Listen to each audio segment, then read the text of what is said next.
I am very pleased to invite to the podium Margaret Peters, the director at Unmasking Psoriasis.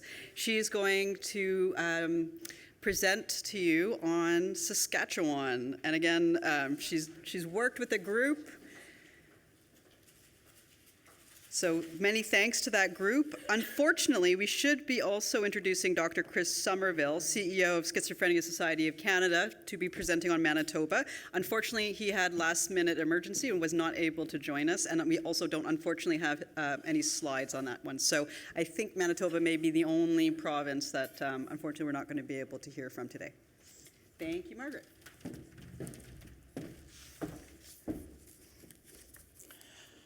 So, Saskatchewan, where we are and where we want to go. It's a big province. It's very multi in diversity, not only in culture, but also landscapes. So, I'm Margaret Peters, a psoriasis and psoriatic arthritis patient. I was diagnosed with nail pustular plaque psoriasis in 2002, and now in 2019, psoriatic arthritis. A few years ago, I was working as a casual bartender. A client refused a drink from me in fear of catching what I had. Shortly after that, he went to management, and they, not knowing what psoriasis was, at least my form, they asked me to leave. I was never called back. Sure, my hands were terrible.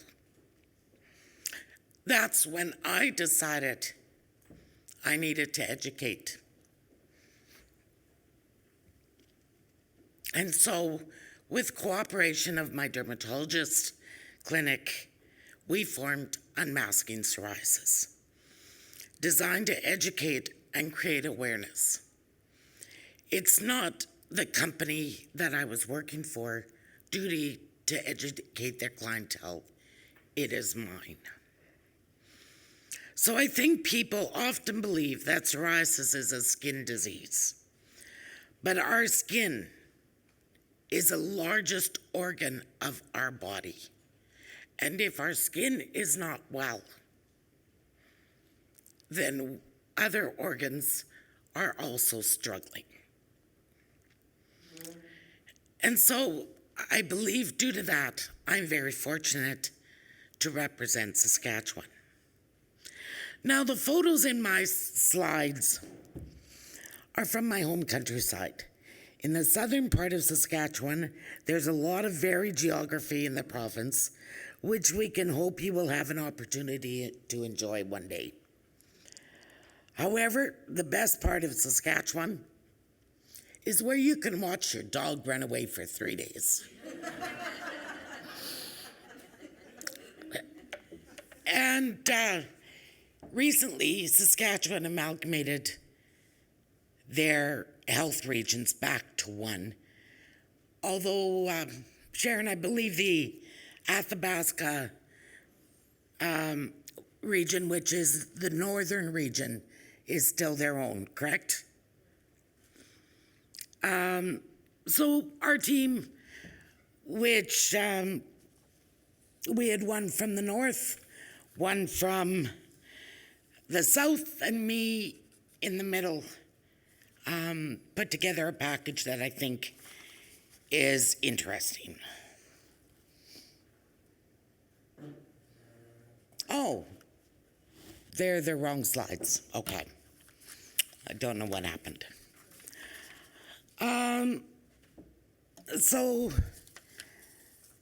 deteriorating homesteads can be picturesque in a canola field, but not so in deteriorating healthcare. The shortage of specialists and GPs. In 2005, Saskatchewan made a huge effort to recruit doctors. We were experiencing a fantastic economic boom, and suddenly Saskatchewan looked attractive to come to. From 2005 to 2015, we increased our doctors by 23%. Saskatchewan boom has slowed significantly, and as a result, the doctors who recently were recruited to Saskatchewan have been moving to greener pastures and leaving gaps in our patient care. CBC recently covered a story about a Saskatchewan losing 3 of its 5 gynecologists, gynecology oncologists due to burnout. In the story, they talked about specialists being drawn to larger centers where more support and better technology. Obviously, I've had an interest in dermatology. As an example, according to SaskDocs, the online doctor recruitment site, the University of Saskatchewan does not have a dermatology training program. Currently, there are 10, but we have got 1 seat that we can buy from another province. Currently, there were only 10 dermatologists, and in Saskatchewan practicing Regina and Saskatoon. Her husband was transferred to Calgary, so she left. We have 3 on maternity leave, and we have 1 attempting greatly to retire. So I've been placed on a 1-year wait list. Where does that take me? I have no idea. So then we've also got lengthy surgical wait times due to all this. When we don't have the doctors, you don't have that. As it was brought down in 2017 by 65%, and it has now increased by 23%. So, again, how do we deal with this? Lack of access to mental health and addiction services. According to Dr. Carol Gardner, a trauma room ER doctor at Royal University Hospital, said there needs to be better options for mental health care for patients. Rapid Access Clinic is used to connect adults to care, but there's no option for children. And that wait list is tremendously long. And here, as across Canada, the opioid crisis requires immediate attention. And lack of health care in northern locations. Rural and northern centers are constantly trying to fill slots in medical teams to keep centers open and operating, but the reality, they don't have community doctors. That may be a thing of the past. Long distances are required to see specialists. According to 2009 census, just under 50% of Saskatchewan's residents live in rural areas. If you're in a rural, remote northern area, you can be anywhere from 1 to 5 hours away from a specialist. And that might be an air flight also. First Nations health. Approximately 15% of the population identify as Aboriginal. This is considerably higher than the national average of 3.8. Among this population, there are comparatively high rates of obesity, diabetes, HIV, and prenatal care is also a very great concern. And due to the lack of specialists, we don't get the clinical trials that are offered to others.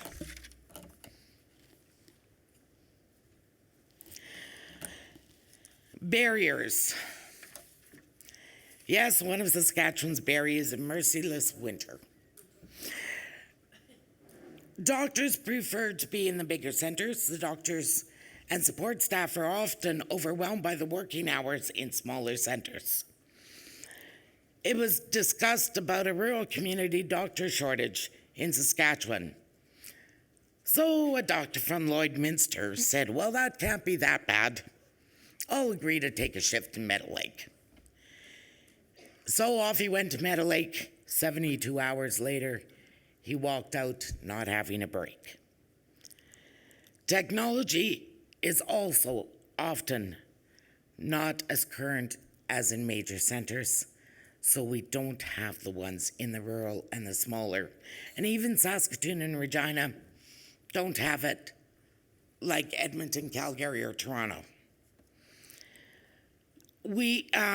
More support is needed for doctors, medical staff, and first responders.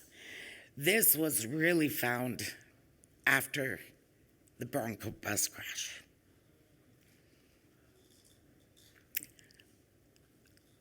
Sorry, I knew somebody on the bus. The frontline emergency health response of the doctors, medical staff, and particularly the first responders have really had to deal with a lot mentally. And the PSD and the suicide rate amongst the first responders is unreal in our province. Mental health counselors are lowest paid in the medical staff and are found to be the profession with the shortest career life. So that's a big problem. The provincial government shut down the Saskatchewan Transportation Bus Company. So now, as Sharon will know, or Cheryl will know, to get to a doctor's appointment anywhere in the province is difficult. So then we have the caregivers. Where are they in this whole thing? So this isolation, people in remote locations, and in particular, it affects the Indigenous, low-income, and senior population. For many conditions, once you have received a diagnosis, you are often left to find treatment on your own or discover the side effects of medication. It can be a bit of a minefield wandering through the internet to find trustworthy information. Lack of funding of treatments is also, as a patient who has dealt with difficult chronic disease, I and others on my team feel that the government policies and funding make it difficult to take advantage of the latest treatments. Seniors don't want to leave their home or their familiar area. The lack of care centers, limitations for home care services, and the challenges of transportation force seniors to move to larger centers, often leaving their network of family and friends behind.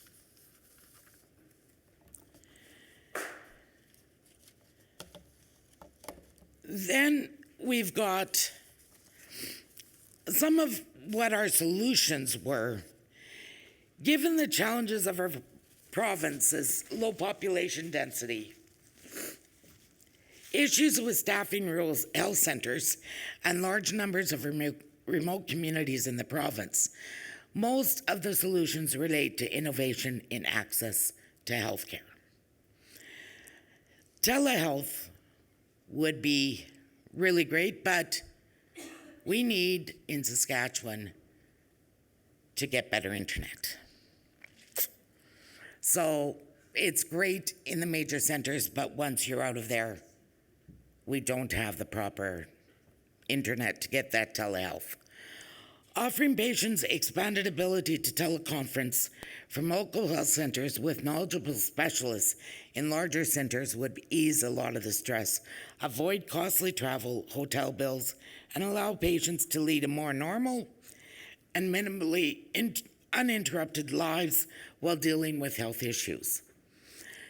2014, the University of Regina and SciAst in Saskatoon began training nurse practitioners with a belief that they could provide that much needed service to rural areas and ease patients' loads with GPs within the healthcare system by dealing with the chronic illness and developing community-based programs.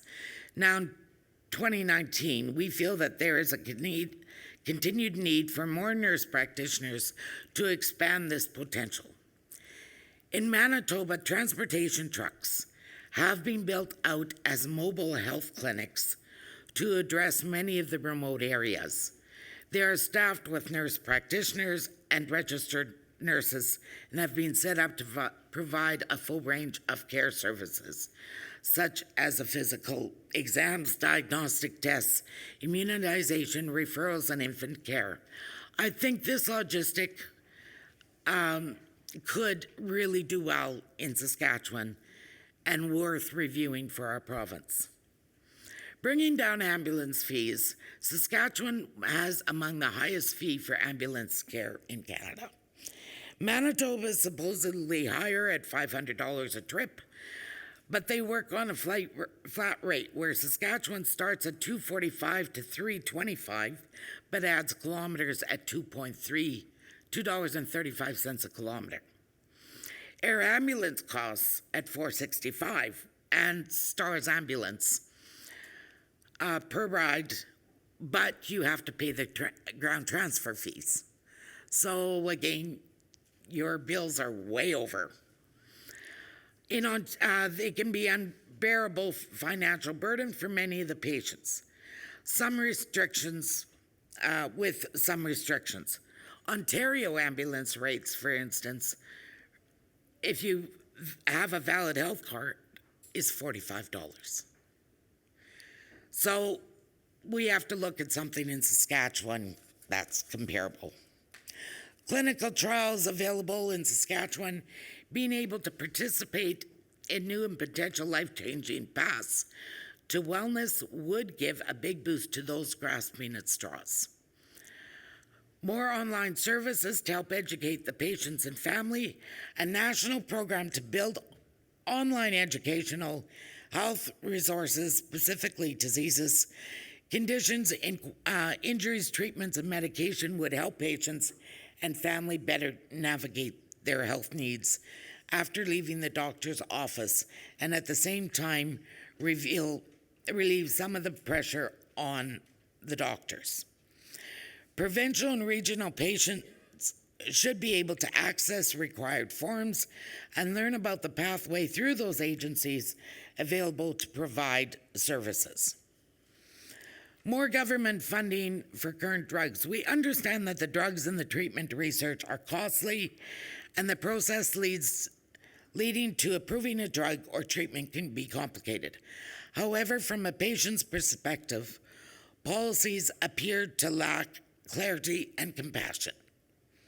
It seems that the government should have some wiggle room to make new drugs or treatments available and to offer funding programs when patients have few other options.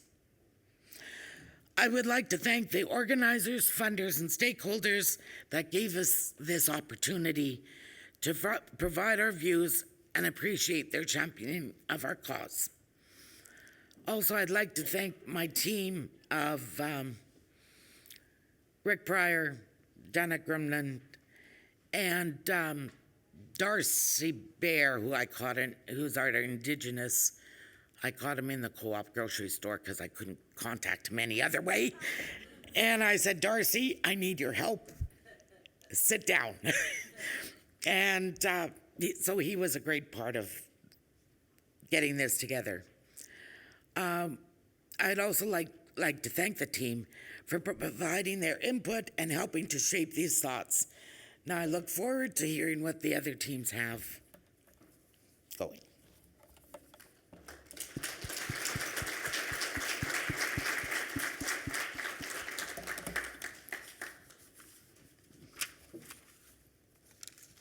Thank you so much, Margaret, for that presentation. My name is Kaylee Crawford. I'm with Ovarian Cancer Canada.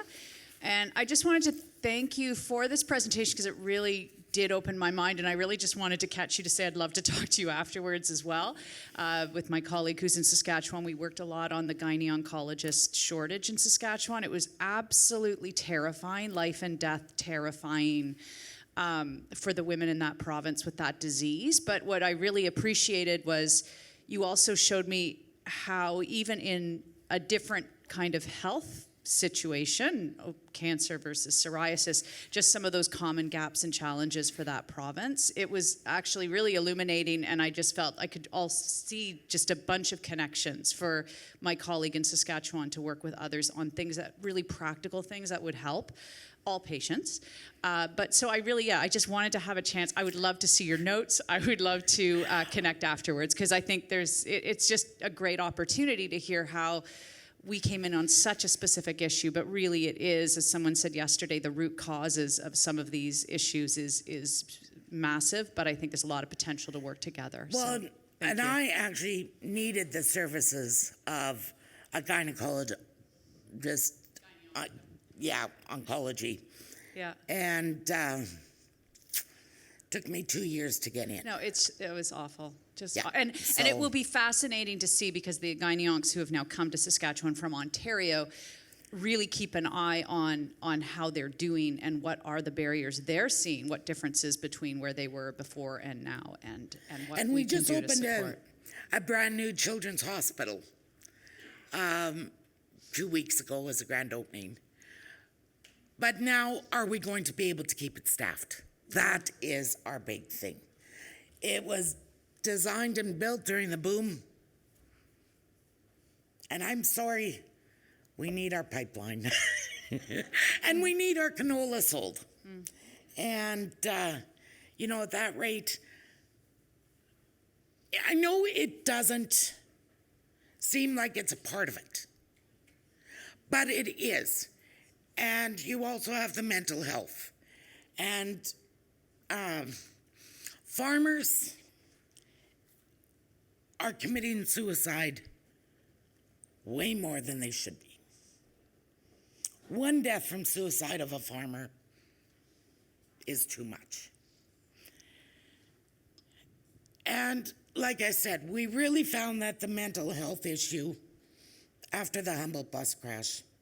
Sorry, I knew the driver of the bus, went to school with him. That really brought home all the other pieces to the puzzle. We're watching one of the Humboldt guys in Taiwan right now getting treatment that should be available in Canada. Why do we not have it here? If we can do those kind of things here, then we would be able to spend the money that we would have spent on long-term care for them, helping somebody else. So, we sit there in a health bubble, and we think we are the only ones that have what we have, and the only ones that are going through what we are going through. Pop your bubble, and we will see that we all need to work together, and each of us have a part of what the other one has, and then we can heal our healthcare. Thank you.